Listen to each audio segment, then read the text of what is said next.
Hello class, this is Cleo Washington, your Dftg 1392 instructor. And this week we are going to take a look at working with the Revit tools. We're going to go over the move, the copy, the rotate, the radial array, the linear array, and so forth.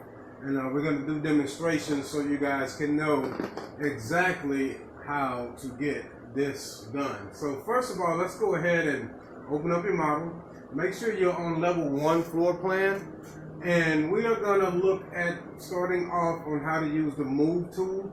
The move tool is very simple. You can actually just grab stuff and move it, but if you want to give it some value, you can do so by doing it this way. Select the wall, and we want to start out on the east wing and that little bump out that we created last week. We want to go ahead and select that south wall of that bump out. So select that wall.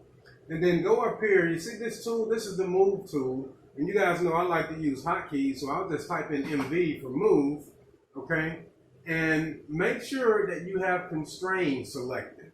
All right, we want to have that selected to keep it constrained to a 90-degree movement. If you discheck constrain, you can move it all over the place. In this case, you want to move the wall northward about 2 foot 6 inches, so we want to keep it constrained, okay? And if you select this join, then the wall will move and it will have no effect on these other walls that are connected to it. So we want to leave that unchecked. So with the move command active, you can select the center point right here and just drag it and move it, okay? And as you can see, there's a little string of dimensions or a dimension line that shows up. And you can actually go there and just type in 2 foot - 6 inches. Type it in 2 foot - 6 inches, and hit enter, and the wall will move northward 2 foot 6 inches. Okay, so let's go ahead and make that change there, and that's pretty much how you'll move just about anything in your model. It's very simple. Okay, so next let's go ahead and let's go over to your west wing, and we're going to do a demonstration on how to copy walls. Okay.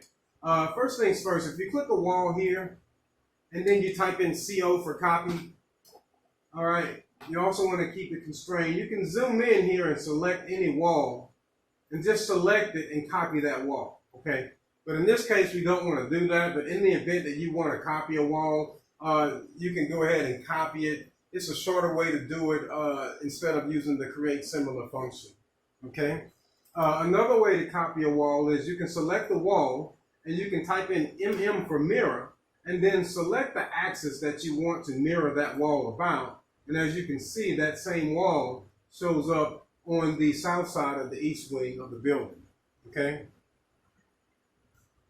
So that's how you use the move and the copy commands. So let's go ahead and show you guys how to use the rotate command, okay? If you haven't drawn it already, go ahead and draw a reference plane down the center of this radial wall that is located at the west wing of our building.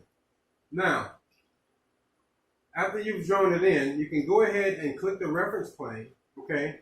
And you can either click the rotate tool or type in RO, as you know I like, and then that'll activate the rotate function. Now look at what happens. You have all these other functions that pop up on the options bar here, okay? So we want to just go ahead and just click place, and we want to click the rotation point of the reference plane. Click here, and then drag and click the other point, and you can rotate this guy 45 degrees. You can either move it to when it says 45 and then stop, or you can actually type in 45 and hit enter, and it'll rotate it 45 degrees. Okay. So now, next, let's go ahead and learn how to use the radial array command. You want to go ahead and select this guy right here. And see this button right here? This is the radial array, or you can just type in AR for the short command. And what happens is, on the options bar, you have all of these options that pop up, okay? So there's two types of arrays. We're looking at a radial array right now, so make sure you do not have linear array selected.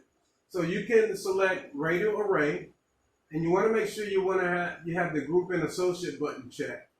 And just for the purposes of this model, we'll change this number 3 to 4. Okay?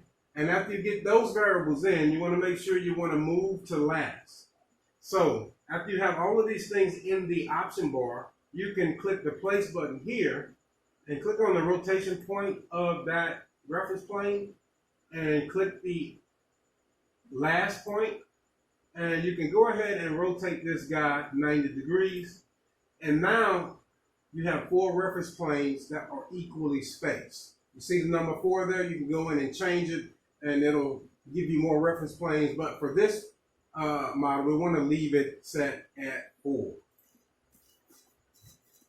Okay? So that's how you use the move, the copy, and the radial array command. In the next video, we'll look at doing a linear array.